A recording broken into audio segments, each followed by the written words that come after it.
ಕಾರಣಕ್ಕೆ ನೀವೇನು ಇವತ್ತ ಅವರನ್ನು ಉಚ್ಚಾಟನೆ ಮಾಡಿಸಿರ್ಬೇಕು. ನಮ್ಮಂತ ಲಕ್ಷಾಂತರ ಕಾರ್ಯಕರ್ತರಿದ್ದೆವು. ನಿಮ್ಮಿಂದ ಪಕ್ಷ ಅಲ್ಲ, ಕಾರ್ಯಕರ್ತರಿಂದ ಪಕ್ಷ ಐತಿ ತಿಳ್ಕೊಳ್ಳಿ. ಭಾರತೀಯ ಜನತಾ ಪಾರ್ಟಿ ಇವತ್ತು ಭಾರತೀಯ ಜನತಾ ಪಾರ್ಟಿ ವಿಶ್ವದ ದೊಡ್ಡ ಪಕ್ಷ ಐತಿ. ಯಾರಿಂದ? ನಮ್ಮಿಂದ, ಸಾಮಾನ್ಯ ಕಾರ್ಯಕರ್ತರಿಂದ. ಇವತ್ತು ನಮ್ಗೆ ಹುದ್ದೆಗಳು ಕೊಟ್ರಿ ಅಂತ ಬರ್ಲಿಲ್ಲ ನಾವು. ಬೇಕಿದ್ರೆ ಕಿತ್ತೋಗಿರಿ ಪಕ್ಷದಿಂದ. ಇವರನ್ನೇ ಕಿತ್ತೋಗಿದಿರಿ ಅಂದ್ರೆ ನಮಗೇನ್ ದೊಡ್ಡದು? ಕಿತ್ತೋಗಿರಿ, ಅದು ದೊಡ್ಡದ ಬೇಕಾಗಿಲ್ಲ. ಹಿಂದೂ ಧರ್ಮದ ಕಾಲಾಗಿ ಯತ್ನಾಳ್ ಅವರು ಎಷ್ಟು ಬಡ್ದಾಡ್ರಲ್ಲ, ಅವರಿಗಾಗಿ ನಾವು ಇವತ್ತು ಬಡ್ದಾಡ್ತೇವೆ. ಮುಂದೆ ರೋಡ್ಗಳು ಬಂದ್ ಮಾಡ್ತೇವೆ. ಅವ್ರಿಗೆ ನೀವು ಏನ್ ನಿರ್ಧಾರ ಖಂಡನೆಗೆ ನೀವು ತಗೊಲಿಲ್ಲ ಅಂದ್ರೆ ಮುಂದಿನ ಹೋರಾಟ ಉಗ್ರವಾಗಿರ್ತೈತಿ. ಇಲ್ಲಿ ಬಂದಿರೋ ಎಲ್ಲ ಕೇವಲ ಇಲ್ಲಿ ಯತ್ನಾಳ್ ಅವರವರಲ್ಲ, ನಾವು ಹಿಂದೂ ಧರ್ಮದ ಪರವಾಗಿ ಬಂದಿದ್ದೆವು. ಯತ್ನಾಳ್ ಅವ್ರ ಅಭಿಮಾನಿ ಅಂತ ಹೇಳಿ ಅತಿ ಹೇಳ್ಕೊಳ್ಳೋದಲ್ಲ. ಹಿಂದೂ ಧರ್ಮದ ರಕ್ಷಣೆಗೆ ಅವರೇ ಒಬ್ಬರು ಅದಾರ ಕರ್ನಾಟಕದಲ್ಲಿ. ಅವರನ್ನು ನೀವು ತುಳಿದ್ರ ನಮ್ಮನ್ನ ತುಳಿದಂಗ. ದಯವಿಟ್ಟು ಇಲ್ಲಿ ಯಾರು ನಾವು ಪಕ್ಷಕ್ಕೋಸ್ಕರ, ಪಕ್ಷ ಉಳಿವಿಗಾಗಿ ನಾವು ಬಂದಿದ್ದೇವೆ. ಪಕ್ಷಕ್ಕೆ ಉಳಿಬೇಕಪ್ಪ ಅಂದ್ರೆ ಅವ್ರಿಗೆ ನೀವು ಒಳಗೆ ತಗೋಬೇಕು. ಒಳಗೆ ತಗೋಲಿಲ್ಲಪ್ಪ ಅಂದ್ರೆ ಬರುವ ದಿನಗಳಲ್ಲಿ ನಿಮ್ಗೆ ಯಾವ ರೀತಿ ಪಾಠ ಕಲಿಸ್ಬೇಕು ನಮ್ಗೆ ಗೊತ್ತೈತಿ. ಇನ್ನೇನ್ ತಿಂಗಳು 2 ತಿಂಗಳಲ್ಲಿ ತಾಲೂಕಾ ಪಂಚಾಯತಿ, ಜಿಲ್ಲಾ ಪಂಚಾಯತಿ ಚುನಾವಣೆಗಳೇ ಬರ್ತಾವ. ದಯವಿಟ್ಟು ಅದಕ್ಕಿಂತ ಮುಂಚೆ ಈ ನಿರ್ಧಾರ ವಾಪಸ್ ತೋರಿ. ಇದೊಂದು ನಮ್ಮ ಕಾರ್ಯಕರ್ತರ ಒಂದು ಆಗ್ರಹ ಐತಿ ಅಂತೇಳಿ ನನಗೊಂದು 2 ಮಾತು ಮಾತಾಡಕ್ಕೆ ಕೊಟ್ಟಂತ ನಿಮಗೆ ಧನ್ಯವಾದಗಳನ್ನು ಸಲ್ಲಿಸ್ತೀನಿ. ಇನ್ನೊಮ್ಮೆ ಖಂಡನೆ ಮಾಡ್ತೀನಿ. ದಯವಿಟ್ಟು ಈ ನಿರ್ಧಾರ ವಾಪಸ್ ತೆಗೆದುಕೊಳ್ಳಿ ಅಂತ ಹೇಳ್ಬೇಕು. ಜೈ ಶ್ರೀರಾಮ್, ಜೈ ಶ್ರೀರಾಮ್, ಜೈ ಶ್ರೀರಾಮ್, ಜೈ ಶ್ರೀರಾಮ್. ಈ ಒಂದು ಪ್ರತಿಭಟನೆ ಉದ್ದೇಶಿಸಿ ಮಾತಾಡಿರುವಂತಹ ನಾಗರಾಜ್ ಅಶ್ವಂತರಿಗೆ ಧನ್ಯವಾದಗಳು. ಮತ್ತು ಯುವ ಮುಖಂಡರಾಗಿರುವಂತ ಶರಣಗೌಡ ಬಂಡಿಯವರು ಈ ಒಂದು ಸಭೆಯನ್ನು ಉದ್ದೇಶಿಸಿ ಒಂದು ಯಾರು ಮಾತಾಡೋಕೆ ಕೇಳ್ಕೊಳ್ತೇನೆ. ಭಾರತ್ ಮಾತಾ ಕಿ ಜೈ, ಬೋಲೋ ಭಾರತ್ ಮಾತಾ ಕಿ ಜೈ. ಬಸನಗೌಡರಿಗೆ ಜಯವಾಗಲಿ, ಬಸನಗೌಡರಿಗೆ ಜಯವಾಗಲಿ. ನಮ್ಮ ಉತ್ತರ ಕರ್ನಾಟಕದ ಹಿಂದೂ ಹುಲಿ ನಿಷ್ಠಾವಂತ ಒಬ್ಬ ಕಾರ್ಯಕರ್ತ ಬಸನಗೌಡರಿಗೆ ಉಚ್ಚಾಟನೆ ಮಾಡಿದ್ದು ಇದು ಅವರಿಗೆ ಶೋಭೆ ತರಂತದಲ್ಲ. ಯಾಕಂತಂದ್ರೆ ಅವರಾದ್ರೂ ಪಕ್ಷ ಸಲುವಾಗಿ ಅವರಾದ್ರೂ 30-40 ವರ್ಷ ದುಡಿದವರದಾರ. ಅವರು ಸೀನಿಯರ್ ಪಕ್ಷದ ಕಾರ್ಯಕರ್ತರದಾರ. ಆದರೆ ಇದು ನೀವೇನು ಉಚ್ಚಾಟನೆ ಮಾಡಿರಿ ಎಲ್ಲ ರಾಜ್ಯ ನಾಯಕರು, ಕೇಂದ್ರ ನಾಯಕರು ಇದು ವಾಪಸ್ ತಗೋಬೇಕಂತೇಳಿ ನಾವು ಕೇಳ್ಕೊತೀವಿ. ಪಕ್ಷ ಸಲುವಾಗಿ ಎಷ್ಟು ದುಡಿದಾರ ಅನ್ನೋದು ನಮ್ಗೆ ಗೊತ್ತದ. ಅವ್ರ ಜೊತೆ ಸಣ್ಣ ಪುಟ್ಟ ನಾವು ಅವ್ರ ಜೊತೆ ಬಂದವ್ರು ಇದ್ದೀವಿ. ಎಲ್ಲರೂ ಏನು ಅಡ್ಜಸ್ಟ್ಮೆಂಟ್ ರಾಜಕಾರಣಿ, ಒಂದಕ್ಕೊಂದು ಈ ಪಕ್ಷದಾಗಿರೋದು ಮತ್ತೊಂದು ಪಕ್ಷಕ್ಕೆ ವೋಟ್ ಮಾಡೋದು, ಈ ಪಕ್ಷದಾಗಿರೋದು ಇನ್ನೊಂದು ಪಕ್ಷದ ಜೊತೆ ಶಾಮೀಲ್ ಆಗೋದು, ಇಂಥವ್ರ ವಿರುದ್ಧ ಹೋರಾಡಾರ ವಿನಃ ಪಕ್ಷದ ವಿರುದ್ಧ ಎಂದೂ ಬಸನಗೌಡರು ಹೋರಾಡಿಲ್ಲ. ಪಕ್ಷದ ವಿರುದ್ಧ ಎಂದೂ ಅವರು ವಿರೋಧ ಹೇಳಿಕೆ ಕೊಟ್ಟಿಲ್ಲ. ವ್ಯಕ್ತಿಗತ ಕೊಟ್ಟಿರ್ಬೋದು. ಯಾಕಂತಂದ್ರೆ ವ್ಯಕ್ತಿಗಳು ಇನ್ನೊಂದು ಪಕ್ಷದ ಜೊತೆ ಶಾಮೀಲಾಗಿದ್ದ ಕಾಲಾಗ ಇನ್ನೊಂದು ಪಕ್ಷದ ಜೊತೆ ಇಲ್ಲಿ ಪಕ್ಷದಾಗಿದ್ದೋದು ಇನ್ನೊಂದು ಪಕ್ಷದ ಜೊತೆ ರೊಕ್ಕ ತೊಳೋದು ಇನ್ನೊಂದು ಪಕ್ಷದ ಜೊತೆ ಹೊಂದಾಣಿಕೆ ಮ್ಯಾಗ ಅವ್ರಿಗೆ ಆರಿಸ್ತಾ ಇರೋದು ಇವನಿಗೆ ಟಿಕೆಟ್ ಕೊಡೋ ಸಲಿಂದ ಅವ್ನ ನೋಡಿ ಅಡ್ಜಸ್ಟ್ಮೆಂಟ್ ಆಗಿದ್ರೆ ಅದರ ಸಲಿಂದ ಓಡಾಡ್ಯಾರ. ಯಾರಾದ್ರೂ ನಾವು ಕೇಂದ್ರ ನಾಯಕರಿಗೆ ಇಷ್ಟೇ ಕೇಳ್ಕೊಳ್ಳೋದು, ಆ ಬಸನಗೌಡರು ಎಂದೂ ಪಕ್ಷಕ್ಕೆ ವಿರೋಧ ಮಾಡಿಲ್ಲ. ಪಕ್ಷ ಸಲುವಾಗಿ ದುಡಿದಾರ, ಪಕ್ಷಕ್ಕೆ ಡ್ಯಾಮೇಜ್ ಆಗ್ಬಿಡದಂತ ದುಡಿದಾರ, ಪಕ್ಷದ ಸಲಹೆ ದುಡಿದಾರ, ಬಡ ಭಕ್ತರಿಗೆ ಸಲಹೆ ಬಸನಗೌಡರು ದುಡಿದಾರ. ಯಾವ ಕಾಲಕ್ಕೂ ಅವ್ರ ಸ್ವಾರ್ಥ ಕೈಲಿ ಇವತ್ತಿನ ತನಕ ರಾಜಕೀಯ ಮಾಡಿಲ್ಲ. ಅವ್ರ ಮನೆ ನೋಡಿ ನೋಡ್ರಿ, ಯಾವಾಗ ಅವರು MP ಆಗಿದ್ದ ಮೊದಲು ಇದ್ದ ಮನೆಯಾಗೆ ಇವತ್ತು ಬಸನಗೌಡ ಮನೆಗೆ ಅದಾರ. ಇವ್ ನೋಡಿ ಯಾರು ನೋಡಿರೋ ಇಲ್ಲ ಗೊತ್ತಿಲ್ಲ. ಅವ್ರು ಕಟ್ಸ್ಕೋಬೇಕಾಗಿತ್ತು, ಅವ್ರು ಮಾಡ್ಬೇಕಾಗಿತ್ತು ಅಂತಂದ್ರೆ ಎಷ್ಟೋ ಎಕರೆಗಟ್ಟೆ 2 ಎಕರೆ 4 ಎಕರೆ ಮನೆ ಕಟ್ಸ್ಕೋಬೇಕಾಗಿತ್ತು. ಎಲ್ಲರ ಜೊತೆ ಅಡ್ಜಸ್ಟ್ಮೆಂಟ್ ಆಗಿ, ಎಲ್ಲರ ಜೊತೆ ಹೊಂದಾಣಿಕೆ ಆಗಿ, ಎಲ್ಲರ ಜೊತೆ ಇದು ಇದ್ದಕ್ಕಿಸಿದ್ರೆ. ಆದ್ರೆ ಅವ್ರು ಹಂಗೆ ಮಾಡಲಿಲ್ಲ. ಯಾಕಪ್ಪ ಹಾಸ್ಪಿಟ್ಲ್ ಯಾಕೆ ತೆಗೆದ್ರು? ಬಡವರಿಗೆ ಯಾಕೆ ತೆಗೆದ್ರು? ಮತ್ತು ಇಷ್ಟೆಲ್ಲ ಬ್ಯಾಂಕ್ ಸೌಕರ್ಯ ಕೊಟ್ಟರು. ನಮ್ಮಲ್ಲಿ ಇಂಡಿಯಲ್ಲಿ ಇಲ್ಲೇ ನೋಡ್ರಿ, ಯಾಕೆ 24/7 ಮೆಡಿಕಲ್ ಐತ್ರಿ. ನಾವೇ 10 ಬಂದ್ರೆ ನಮ್ಮಲ್ಲಿ ಗುಳಿಗೆ ಸಿಗಲ್ಲ. 24/7 ಎದಕ್ಕೆ ಮಾಡ್ಯಾರ? ಬಡವ ಬಗ್ಗರುಗಳಿಗೆ ಕಮ್ಮಿ ರೇಟ್ನಲ್ಲಿ ಸಿಗಲಿದ್ರೆ ಮಾಡ್ಯಾರ. ಅವ್ರಿಗೆ ಸ್ವಾರ್ಥ ಮಾಡ್ಕೋಬೇಕಾಯ್ತು. ಮಕ್ಕಳಿತ್ತು ರಾಜಕಾರಣದಾಗ ಎಷ್ಟೋ ಅವರು ದುಡ್ಡಿನ ಮ್ಯಾಗ ರಾಜಕಾರಣ ಮಾಡ್ತಿರತ್ತಂದ್ರೆ ಇವತ್ತಿಗೆ ಅವ್ರು ಎಲ್ಲೆಲ್ಲೋ ಏನೇನೋ ಮಾಡಿಬಿಡ್ತಿದ್ರು. ಆದ್ರೆ ಅವ್ರು ಹಂಗೆ ಮಾಡಲಿಲ್ಲ. ಪಕ್ಷದ ನಿಷ್ಠಾವಂತ ಒಬ್ಬ ಕಾರ್ಯಕರ್ತರಾಗಿ ಆದರೆ ನಿನ್ನೊಂದು ನಮಗೆ ಸೋವೆ ತರಂತದಲ್ಲ. ಬಿಜಾಪುರದಲ್ಲಿ ಏನೋ ಪಟಾಕಿ ಹಾಕಿ ಸಿ ಹಂಚಾರಂತ ಅವರು ಒಬ್ಬರು BJP ಕಾರ್ಯಕರ್ತರು. ಅವ್ರು ಯಾರು ಏನು ಮಾಡ್ಯಾರ ಅದನ್ನು ಶೋಭೆ ತರೋದಂತಲ್ಲ. ಇರ್ತಿರ್ಬೋದು, ಒಂದು ಪಕ್ಷದಾಗ ಇರ್ತಿರ್ಬೋದು, ಹೆಚ್ಚ ಕಮ್ಮಿ ಇರ್ಬೋದು, ಇಲ್ಲ ಅಂತನಲ್ಲ. ಆದಂತರ ನಾವು ವಿಜೃಂಭಣೆಯಿಂದ ನಾವು ಪಟಾಕಿ ಹಚ್ತೇವೆ, ನಾವು ಬೇಳೆ ಹಚ್ತೇವೆ, ಅದು ಶೋಭೆ ತರೋದಂತಲ್ಲ.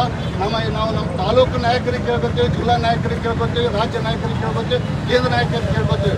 ಆದ್ರೆ ಇದನ್ನು ಉಚ್ಚಾಟನೆ ವಾಪಸ್ ತೋರಿ ಅಂತ ಹೇಳಿದ್ರೆ ನಮ್ಮ ಎಲ್ಲ ಅಭಿಮಾನಿಗಳಿಂದ ನಾವು ಕೇಳ್ಕೊತೀವಿ. ಜೈ ಹಿಂದೂಸ್ತಾನ. ಈ ಸಭೆಯನ್ನು ಉದ್ದೇಶಿಸಿ ತಮ್ಮ ಮನದಾಳದಿಂದ ಭಾವುಕರಾಗಿ ಮಾತಾಡುವಂತಹ ಶರಣಗೌಡ ಬಂಡಿಯವರಿಗೆ ಧನ್ಯವಾದಗಳು. ಹಾಗೂ ತಾಲೂಕಿನ ಯುವ ಮುಖಂಡರಾದಂಥ ಅಂಬಾಜಿ ಅಮ್ಮಣ್ಣ ಅವರು ಮಾತನಾಡಬಹುದು.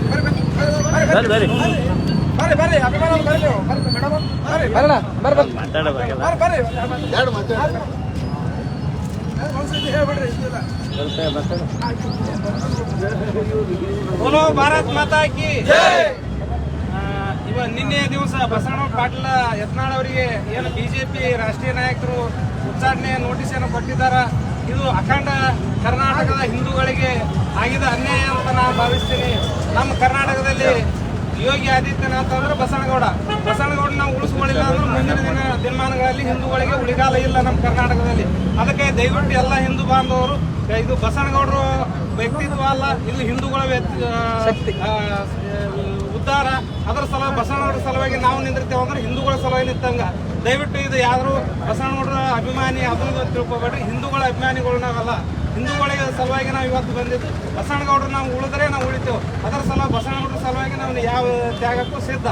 ಜೈ ಭಾರತ್ ಮಾತಾ ಕಿ ಜೈ.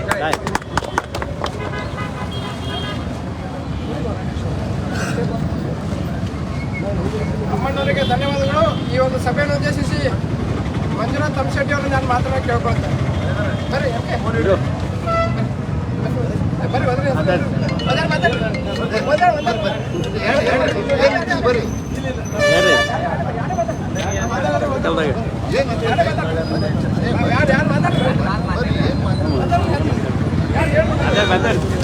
ಎಲ್ಲ ನಮ್ಮ ಮಂದಿನ ಮಾತಾಡಿ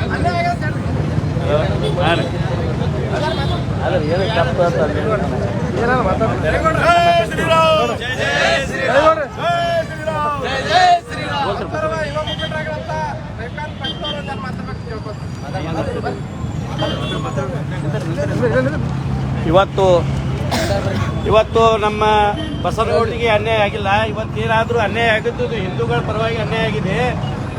ಅನಂತಕುಮಾರ್ ಹೆಗಡೆ ಅವರಿಗೆ ಹಿಂದೂಗಳಿಗೆ ಮುಗಿಸಿದ್ರು. ಅದೇ ರೀತಿಯಾಗಿ ಈಗ ಬಸವನಗೌಡರಿಗೆ ಇವರಿಬ್ಬರ ಕುತಂತ್ರದಿಂದ ಮುಗಿಸೋಕ್ಕೆ ಪ್ರಯತ್ನ ಮಾಡ್ತಾ ಇದ್ದಾರೆ.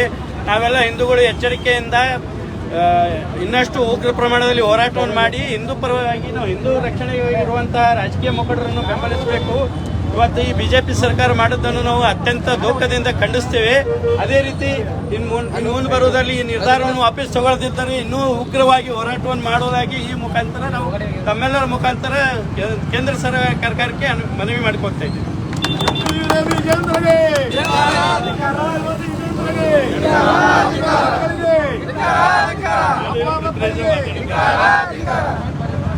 ಮತ್ತಾರೇ ಬಸವಣ್ಣ ಪಾಟೀಲ್ ಅಭಿಮಾನಿಗಳು ಮಾತಾಡಬೇಕು, ಮುಂದೆ ಬಂದು ಮಾತಾಡಬೇಕು.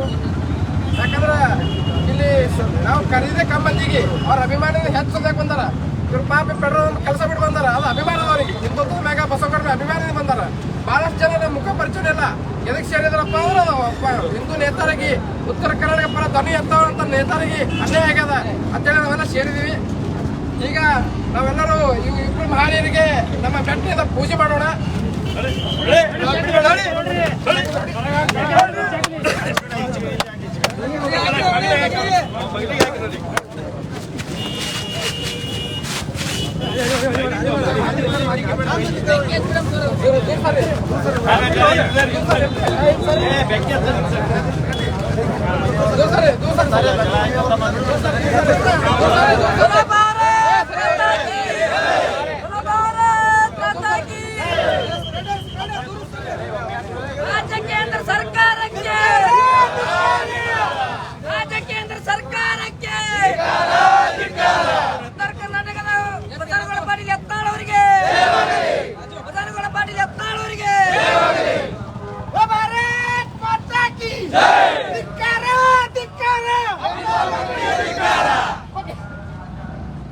बोलो भारत माता की बोलो भारत माता की जय श्री राम जय श्री राम जय श्री राम जय श्री राम.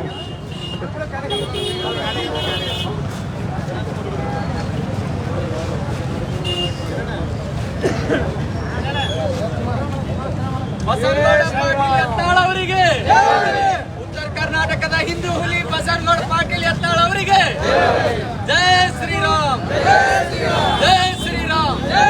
ಉತ್ತರ ಕರ್ನಾಟಕದ ಹಿಂದೂ ಹುಲಿ ಬಸವನಗೌಡ ಪಾಟೀಲ್ ಯತ್ನಾಳ್ ಅವರಿಗೆ, ಉತ್ತರ ಕರ್ನಾಟಕದ ಹಿಂದೂ ಹುಲಿ ಬಸವನಗೌಡ ಪಾಟೀಲ್ ಯತ್ನಾಳ್ ಅವರಿಗೆ.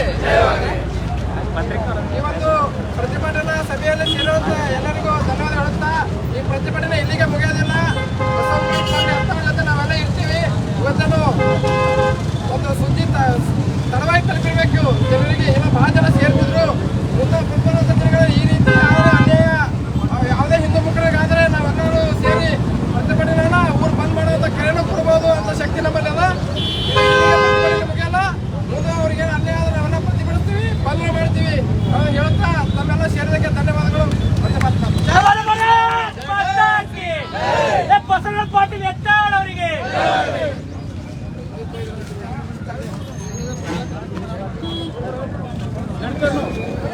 ನಾವು ಹೊಂಟಿದ್ದೇವೆ.